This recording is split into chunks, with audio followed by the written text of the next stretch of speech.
मित्रांनो, आज आपण BSc ॲग्रिकल्चरच्या सेमिस्टर फर्स्ट करता मिड टर्म एक्झामिनेशनच्या संदर्भात 2 क्वेश्चन पेपर लक्षात घेणार आहोत. त्यामध्ये एक मेट्रोलॉजीचा आहे आणि दुसरा सॉइल सायन्सचा आहे. तर वन बाय वन आपण पेपर घेऊया. पहिला पेपर लक्षात घेऊया आपण मेट्रोलॉजीबद्दलचा. ॲग्रिकल्चरल मेट्रोलॉजी म्हणतो आपण त्याला. 20 मार्क्ससाठी पेपर होता. आज झालेला पेपर आहे. पहिलाच प्रश्न आहे की which of the following instrument is not used for quantification of air temperature. तर पुन्हा लक्षात घ्या की इज नॉट युज्ड.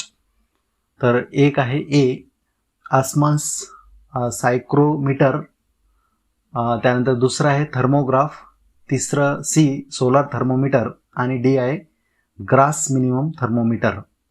तर पुन्हा प्रश्न लक्षात घ्या की which of following instrument is not used for quantification of air temperature.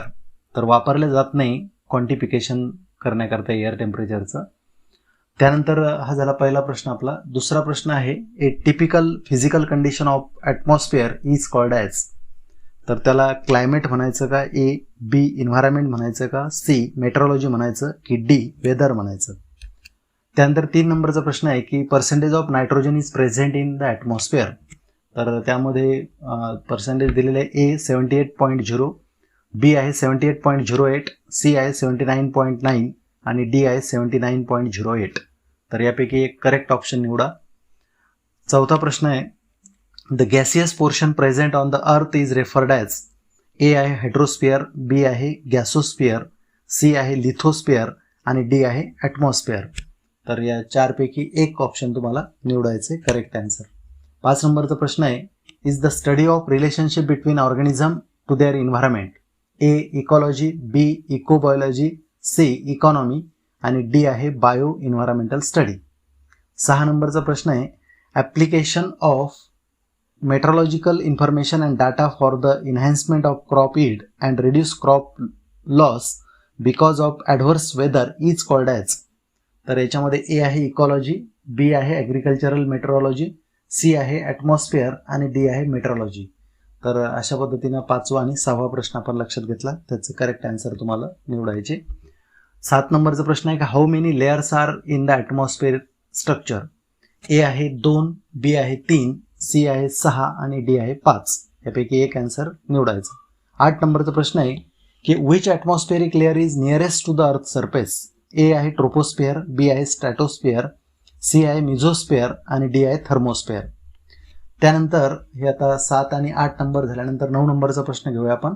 Which atmospheric layer is known as chemosphere. A आहे ट्रोपोस्फिअर, बी आहे स्ट्रॅटोस्फिअर, सी आहे थर्मोस्फिअर आणि डी आहे मिझोस्फिअर. या चारपैकी एक निवडा. 10 नंबरचा प्रश्न आहे troposphere is extended in atmosphere up to height of. A आहे 5 ते 6 किलोमीटर, बी आहे 8 ते 18 किलोमीटर, सी आहे 18 to 80 किलोमीटर आणि डी आहे 50 to 80 किलोमीटर्स. तर यापैकी एक ऑप्शन तुम्हाला निवडायचं. हा 10 नंबरचा प्रश्न होता. 11 नंबरचा प्रश्न आहे की as the height of altitude increases from earth surface temperature will be. तर काय होतं, कमी होणार, जास्त होणार की कॉन्स्टंट राहणार की नन ऑफ अबोव्ह. ए आहे इन्क्रीज, बी आहे डिक्रीज, सी आहे रिमेन कॉन्स्टंट आणि डी आहे नन ऑफ अबोव्ह. तर यापैकी एक आन्सर करेक्ट आहे, ते निवडायचं. 11 नंबरचा प्रश्न होता. 12 नंबरचा प्रश्न आहे temperature at the boundary of troposphere is रफली. ए ऑप्शन आहे +60 डिग्री सेल्सिअस, बी ऑप्शन आहे -60 डिग्री सेल्सिअस, सी ऑप्शन आहे -20 degree Celsius and D option आहे +20 डिग्री सेल्सिअस. तर या चारपैकी एक उत्तर निवडा. Temperature at the boundary of troposphere is रफली असा प्रश्न होता. 12 नंबरचा प्रश्न होता. 13 नंबरचा प्रश्न आहे की which of the following is variable component of atmosphere. A आहे नायट्रस ऑक्साईड, बी आहे कार्बन डायऑक्साईड, सी आहे नायट्रोजन डायऑक्साईड आणि डी आहे ऑल ऑफ द अबव. तर यापैकी एक निवडा. 14 नंबरचा प्रश्न आहे की which layer is called as seat of photochemical reaction. A troposphere, B thermosphere, C mesosphere आणि D none of the above. 14 नंबरचा प्रश्न होता. 15 नंबरचा प्रश्न आहे metrology is the branch of. A agronomy, B atmospheric science, C physics आणि D all of the above. 16 नंबरचा प्रश्न आहे की which of the following factor affect temperature. A आहे लॅटिट्यूड, बी आहे अल्टिट्यूड, सी आहे क्लाउडीनेस आणि डी आहे ऑल ऑफ द अबव. तर यापैकी एक निवडायचं. 17 नंबरचा प्रश्न आहे highest temperature are generally recorded at. A आहे पोल, बी आहे इक्वेटर, सी आहे कॉन्टिनेंट्स आणि डी आहे साऊथर्न पोल. तर हे होतं 17 नंबरचा प्रश्न. 18 नंबरचा प्रश्न आहे की which type of soil absorb more radiation. A आहे ब्लॅक, बी आहे रेड, सी आहे सँडी लोम आणि डी आहे लेटराईट. तर अशा पद्धतीने 4 पैकी एक ऑप्शन तुम्हाला निवडायचं आहे. 19 नंबरचा प्रश्न आहे की which layer is called as seat of weather phenomena. A stratosphere, B mesosphere, C thermosphere आणि डी ट्रोपोस्फिअर. आणि लास्ट क्वेश्चन आहे या मेट्रोलॉजीवरचा. Degree hotness is known as. A thermal stability, B soil temperature, C temperature आणि D आहे all of the above. तर अशा पद्धतीने तुम्हाला हे 20 प्रश्न होते मेट्रोलॉजीचे. आता सॉईल सायन्सचे देखील प्रश्न आहेत आपल्याकडं. आणखी एक प्रश्नपत्रिका आपल्याला एका विद्यार्थ्यानं पाठवली. आज आलेल्या प्रश्नपत्रिका आहेत ह्या आणि आज झालेले पेपर आहेत.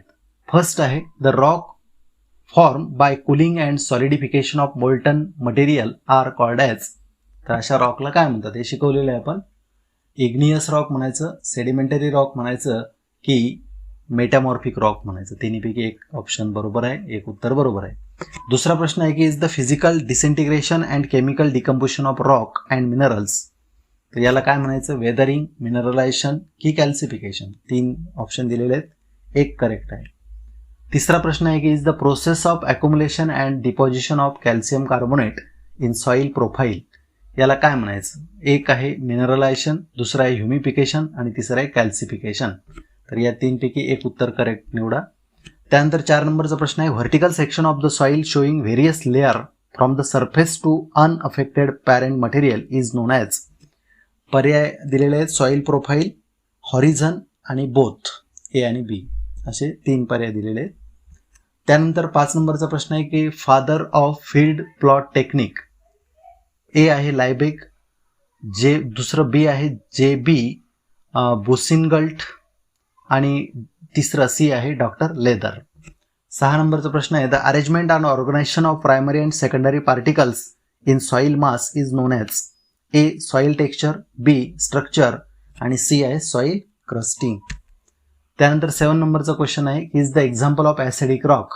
ए granite, B basalt, C marble. तिन्हीपैकी एक निवडा. 8 नंबरचा क्वेश्चन आहे study of soil from the standpoint of higher plant is known as. A edaphology, B पेडॉलॉजी आणि सी सर्वे. 3 पैकी एक निवडा. 9 नंबरचा प्रश्न आहे dominant element in earth crust is. एक आहे ऑक्सिजन, दुसरा आहे सिलिकॉन आणि तिसरा आहे कॉर्ड्स. 3 पैकी एक निवडा. 10 नंबरचा प्रश्न आहे की सॉलिड स्पेअर कशाला म्हणायचं. तर एक आहे हायड्रोस्पिअर, दुसरं आहे ॲटमॉस्फिअर आणि तिसरं आहे लिथोस्पिअर. तर 3 पैकी एक निवडा. त्यानंतर carbon dioxide contain in atmosphere is. तर कार्बन डायऑक्साईड कंटेन किती आहे ॲटमॉस्फिअरमधलं. ए आहे 0.03%, बी आहे 0.3% आणि सी आहे फक्त 3%. 12 नंबरचा प्रश्न आहे sandstone, limestone, shale are the example of. A sedimentary, B igneous आणि सी मेटामॉर्फिक. 3 पैकी एक ऑप्शन करेक्ट आहे. 13 नंबरचा प्रश्न आहे is the example of metamorphic rock. A granite, B basalt आणि सी मार्बल. 14 नंबरचा प्रश्न आहे factor of soil formation is climate and biosphere. A active, B passive आणि सी बोथ. तर 3 पैकी एक निवडा. Factor of soil formation is climate and biosphere. तर असा प्रश्न आहे. 15 नंबरचा प्रश्न आहे the percentage of organic matter in soil component 45%, 25% की 5%. 3 पैकी एक निवडा. 16 नंबरचा प्रश्न आहे relative proportion of sand, silt and clay is called as. याला A soil texture, B soil structure आणि सी नन ऑफ. तर 3 पैकी एक निवडा. 17 नंबरचा प्रश्न आहे attraction between 2 dissimilar molecule or substances is called as. याला काय म्हणसाल कोहेजन, अडेजन की बोथ. एक उत्तर करेक्ट आहे. 18 नंबरचा प्रश्न आहे की download movement of water through soil. याला पहिला ऑप्शन नन, दुसरं आहे पर्कोलेशन आणि तिसरं आहे इनफिल्ट्रेशन. 3 पैकी एक करेक्ट ऑप्शन निवडायचं आहे. The most dominant soil in India is. A alluvial, B black आणि सी रेड. त्यानंतर लास्ट क्वेश्चन आहे size of clay particle less than according to International Society of Soil science.